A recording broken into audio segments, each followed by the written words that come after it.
ঠাকুর মা স্বামীজির শ্রীচরণে ভক্তিপূর্ণ প্রণাম জানিয়ে স্বামী গম্ভীরানন্দ রচিত শ্রী রামকৃষ্ণ ভক্তমালিকা থেকে আজকে নিবেদন স্বামী প্রেমানন্দ পর্ব 4। বাবুরাম মাস্টার মহাশয় বিদ্যালয়ের ছাত্র। মাস্টার মহাশয় শ্যামপুকুরে থাকিতেন। সেবারে কলকাতায় বিসূচিকার প্রকোপ হইলে তাহার বাটিতে ওই রোগ প্রবেশ করিল। বাবুরাম প্রভৃতি ছাত্রেরা তখন বাটির মধ্যে রোগীদের দেখিতে যাইতেন। ঠাকুর এই সংবাদ পাইয়া একদিন মাস্টার মহাশয়কে সাবধান করিয়া দিলেন, হ্যাঁ গা, বাড়িতে তোমার যুবতী পরিবার রয়েছে, তুমি ছেলেদের অমন বাড়ির ভেতর ঢুকতে দাও কেন? মাস্টার মহাশয় জানাইলেন যে উহারা তাহার ছাত্র, সুতরাং দোষ নাই। ঠাকুর তদুত্তরে নীরব না থাকিয়া ওই সাবধানবাণী পুনর্বার উচ্চারণ করিলেন। মাস্টার মহাশয় হয়তো তখনও বুঝিতে পারেন নাই যে ঠাকুর সেদিন সাধারণ ছাত্র ও শিক্ষকের সম্বন্ধ অবলম্বনে কথা কইতেছিলেন না। তিনি তাহার চিহ্নিত ত্যাগী সন্তানের কঠোর সাধনার প্রতি দৃষ্টি নিবদ্ধ রাখতেছিলেন। বাবুরামের বয়স তখন আনুমানিক 23 বৎসর হইবে। এই সকল বিষয়সুলভ দুর্বলতা হইতে বাবুরামকে পক্ষীমাতার ন্যায় স্বীয় পক্ষপুটে সর্বদা রক্ষা করিলেও ঠাকুর স্বীয় সন্তানের অন্তর্নিহিত প্রেমকে সংকুচিত না করিয়া বরং সুনির্ধারিত প্রণালীতে বিবিধরূপে বিকাশের পথেই লইয়া যাইতেছিলেন। তাই ভোগ্যবস্তু হইতে তাহাকে সতর্কভাবে দূরে আকর্ষণ করিলেও ভক্ত সেবায় সর্বদা উৎসাহিত করিতেন। বাবুরাম মহারাজ পরে একদা বলিয়াছিলেন, দক্ষিণেশ্বরে দেখেছি ঠাকুরের কাছে কোনো ভক্ত উপস্থিত হলে তিনি তাকে কতভাবে আপ্যায়িত করতেন।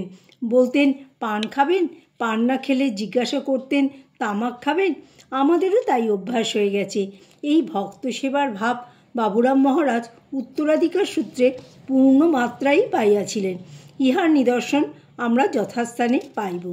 বাবুরাম মেধাবী ছাত্র ছিলেন না।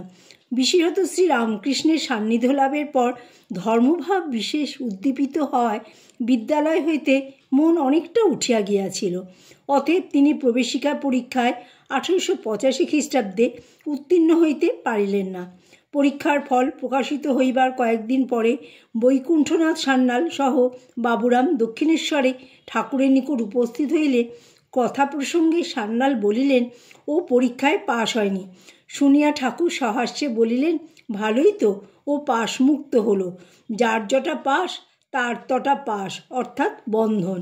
বাবুরাম হাঁপ ছাড়িয়া বাঁচিলেন, কারণ ঠাকুর যদিও জানিতেন যে বাবুরাম সংসারে জড়িত হইবেন না এবং সেই আশায় তাহাকে বৈরাগ্যেরই উপদেশ দিতেন, তথাপি আমরা যে সময়ের কথা লিখিতেছি সে সময় আদর্শ বাবুরামের জীবনে তেমন পরিস্ফুট হয় নাই বলিয়াই হোক, অথবা পরে মহত্তর উদ্দেশ্য সাধিত হইবে বলিয়াই হোক, ঠাকুর তখন বাবুরামের ভাব নষ্ট না করিয়া এবং অধ্যয়নে নিরুৎসাহিত না করিয়া বরং উৎসাহই দিতেন। ওইকালে মাস্টারমশাইয়ের সহিত একদিনের কথোপকথন হইতে ইহা স্পষ্ট প্রতীত হয়। শ্রীমকে সেদিন তিনি কহিলেন, আচ্ছা, বাবুরামের কি পড়বার ইচ্ছা আছে? বাবুরামকে বললাম, তুই লোকশিক্ষার জন্য পড়। অশেষ ভাব সম্পদে সমৃদ্ধ ঠাকুরের পূর্ণ পরিচয় বাবুরাম তখনও পান নাই। তাই তাহার ভয় ছিল যে পরীক্ষায় অনুত্তীর্ণ হওয়ায় ঠাকুর বিরক্তই হইবেন। কিন্তু অদ্যকার আচরণে তাহার ফাড়া কাটিয়া গেল। বস্তুত অনুধাবন করিলে বাবুরাম বুঝিতে পারিতেন যে পূর্বেও ঠাকুর তাহার মনে বৈরাগ্য সঞ্চারের জন্য একবার এই বিষয়েই অবতারণা করিয়া বলিয়াছিলেন, তোর বই কই, পড়াশোনা করবি না? ও দুদিক চায়, বড় কঠিন পথ। একটু তাকে জানলে কি হবে? অজ্ঞান কাটা তুলবার জন্য জ্ঞান কাটা জোগাড় করতে হয়, তারপর জ্ঞান অজ্ঞানের পারে যেতে হয়। বাবুরাম সহাস্যে বললেন, আমি ওইটি চাই। শ্রীরামকৃষ্ণ সহাস্যে বললেন, ওরে, দুদিক রাখলে কি তা হয়? তা যদি চাস তবে চলে আয়। বাবুরাম সহাস্যে বললেন, আপনি নিয়ে আসুন।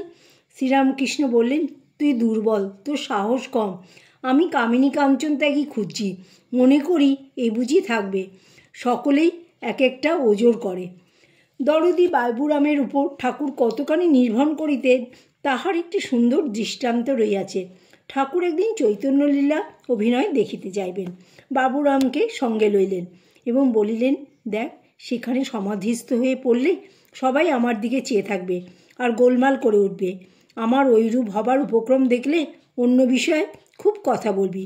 এইরূপ ঠিক করিয়া তো অভিনয় দর্শনে গেলেন, কিন্তু যে মনের স্বাভাবিক প্রবণতা ছিল সমাধির দিকে এবং যাহাকে কৃত্রিম উপায়ে বলপূর্বক সাধারণ ভূমিতে নামাইয়া রাখিতে হইত, সে মন উদ্দীপকের সান্নিধ্য লাভ করিয়াও কিরূপে নিষ্ক্রিয় থাকিতে পারে? ফলে ঠাকুর অচিরেই সমাধিস্থ হইয়া পড়িলেন। তখন বাবুরাম নাম শুনাইতে শুনাইতে ওই মনের গতি ব্যবহারিক জগতের দিকে ফিরাইয়া আনিলেন। এইরূপ আরও কতবার ঘটিয়াছে, কিন্তু এই প্রকার বিশ্বস্ত সেবক রূপে ও পার্শ্বদরূপে দক্ষিণেশ্বরে বাস ও ঠাকুরের সহিত সর্বত্র গমনাগমন ও তাহার স্নেহস্পর্শ লাভ করিতে থাকিলেও বাবুরাম কখনো গর্বে স্ফীত হইতেন না, বরং পরে বলিয়াছিলেন ঠাকুরের কাছে তার সেবার জন্য কোনো অপবিত্র লোক থাকতে পারত না। ঠাকুরের কৃপা না থাকলে আমিও তার কাছে থাকতে পারতুম না। এখন ভাবি কি করেই যে ছিলুম, একটু কিছু ভাবের উদ্রেক হলেই অমনি সমাধিস্থ। বস্তুত এরকম সৌভাগ্যের কারণরূপে তিনি ঠাকুরের কৃপার কথা বলিয়াই ক্ষান্ত হইতেন, নিজের আবাল্য পবিত্রতার উল্লেখ মাত্র করিতেন না। ক্রমে দক্ষিণেশ্বরের দিনগুলি নিঃশেষিত হইলে বাবুরাম ও অন্যান্য ত্যাগী যুবকদের কাশীপুরে শ্রীরামকৃষ্ণের সেবায় যোগদান, ঠাকুরের দেহত্যাগান্তে বরানগর মঠ স্থাপিত হইলে তথায় তাহাদের আগমন এবং তদনন্তর 1886 খ্রিস্টাব্দের ডিসেম্বর মাসে আটপুর হইতে প্রত্যাবর্তনের পর সন্ন্যাস গ্রহণের কথা অন্যত্র বর্ণিত হইয়াছে। সন্ন্যাসকালে ঠাকুরের বাণী স্মরণ করিয়া বাবুরামের নাম রাখা হইল স্বামী প্রেমানন্দ। বরানগর ও পরে আলমবাজার মঠে স্বামী প্রেমানন্দ অপর গুরু ভ্রাতাদের সহিত কঠোর তপস্যা ও শ্রীরামকৃষ্ণের স্মরণ মননে রত হইলেন। আলমবাজারে তিনি কিরূপ শ্রীরামকৃষ্ণময় হইয়া থাকিতেন তাহার কিঞ্চিত আভাস তাহাকে লিখিতে স্বামী তুরীয়ানন্দের একখানি পত্রে পাওয়া যায়।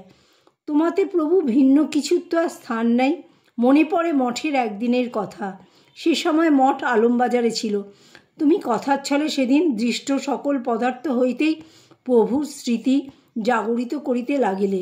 সেদিন দেখিয়াছিলাম যথাযথ দৃষ্টি যায় তথা কৃষ্ণ স্ফুরে বর্ণে বর্ণে সত্য হইয়াছিল। এমন বস্তুটি দেখিলে না যাহা হইতে প্রভুর স্মরণ না করিলে, তোমার মনে আছে কি না জানি না, আমার কিন্তু উহা চিরদিনের জন্য হৃদয়ে বদ্ধমূল হইয়া আছে। সেদিন আমি বুঝিয়াছিলাম যে ইহারই নাম তাহাতে মগ্ন হইয়া যাওয়া। বরানগরের আরেকটি দিব্য ভাবধারার পরিচয় স্বামী প্রেমানন্দের পত্রে পাই। তিনি লিখিয়াছেন, আমরা বরানগরের মঠে একসময় পরস্পর কেবল গুণ দেখতুম, কেহ কাহারও দোষ দেখতে পেতুম না। অশেষ কল্যাণ গুণকর শ্রী ভগবানে যাহাদের মন সতত নিমগ্ন, তাহাদের এই প্রকার আচরণেই স্বাভাবিক। ভগবৎ গুণা আস্বাদন নিরত তাহারা দোষ দর্শন করিবেন কখন? জয় ঠাকুর, জয় মা, জয় স্বামীজি।